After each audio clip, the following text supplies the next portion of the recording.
Hello everyone, I'm on the 2016 Soldex in Turkey exhibition for the HVAC. Now I'm in the ENTA booth and I'm shooting this video to introduce you for this new EN standard firefighting pumps. Okay, let's first we have a general look. Okay, with this one you will see there is a two control box, control two main pumps. Okay. And this is another pumps we call jockey pumps, and there are three pumps here, two men, and there are two control panel, one for pump P1 and one for pump P2. Okay, and then here is another control box for the pallet pumps for the jockey, and another control box to showing the signal of the different situation of the firefighting system. All right. Okay. Here we have another loop. There are two pumps with the inlet. The inlet is a conic one, where it's controlled with also the butterfly valve.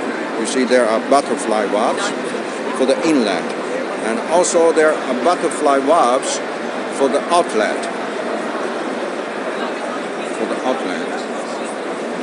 According to the newest EN standard, this is the standard EN standard 12845. This system was built. What the EN12845 system requirement? There are many special, details.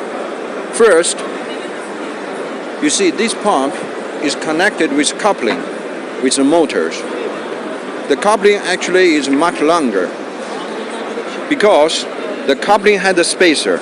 So once you remove the spacer without taking out the motors, then you have the space to separate the motor and the pumps, and then you are able to change either the support bearing on the pump side or the mechanical seals without taking out all the pump and the motors.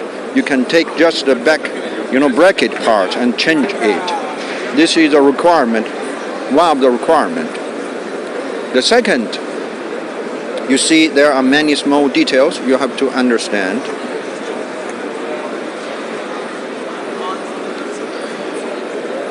When they make the, the shipment, actually the shipment will be in two, few parts. P1 and jockey is on the one chassis, and the P2 will be another separate chassis, and the inlet will be another one, and the outlet above this, butterfly valve will take out from another part. So there will be totally 5 different parts. And also according to the EN12845, you see there are two mechanical type of the pressure switch. This is from Danfoss. How this have a loose, loop piping system. Suppose this pressure was closed even, and then by this loop, you will still have the pressure here without considering if this is open or closed.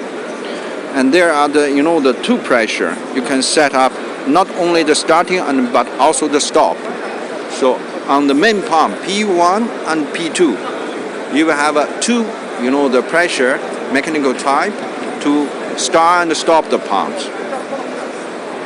On the jockey pump, there is only one to start it. And also, if you see on the butterfly valves, there is a signal where can give you the signal to show when the butterfly valve is open or closed. You see, these are the signal for butterfly valve control.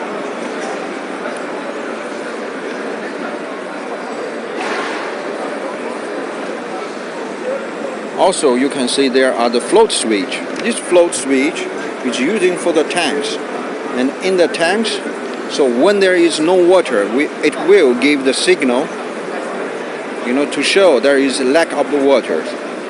So all these functions actually is coming to, you can get it From this, signal box, you see, now we're talking about P1. Okay, so P1, with this one, is showing the suction valve open. And then this is the suction valve closed. This is delivery valve open and delivery valve closed. These signals, as I introduced before, is coming from the signal start here. So now we come to see, here is electricity on, okay, and here is pump on demand. It means pump is working, pump on demand, pump is working, and then this is pump running, okay, and then it's a start failure. How start failure?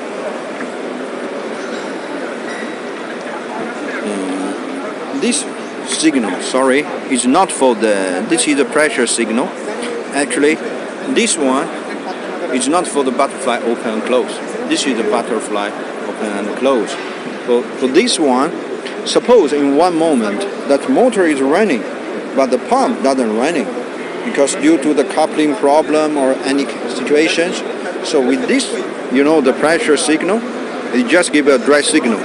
So you can see the pump is not running while motor is running. Then it give alarms also on the control box, on this alarm box. Okay, and then this is jockey pumps, and then this is water tanks, signal coming from this float switch.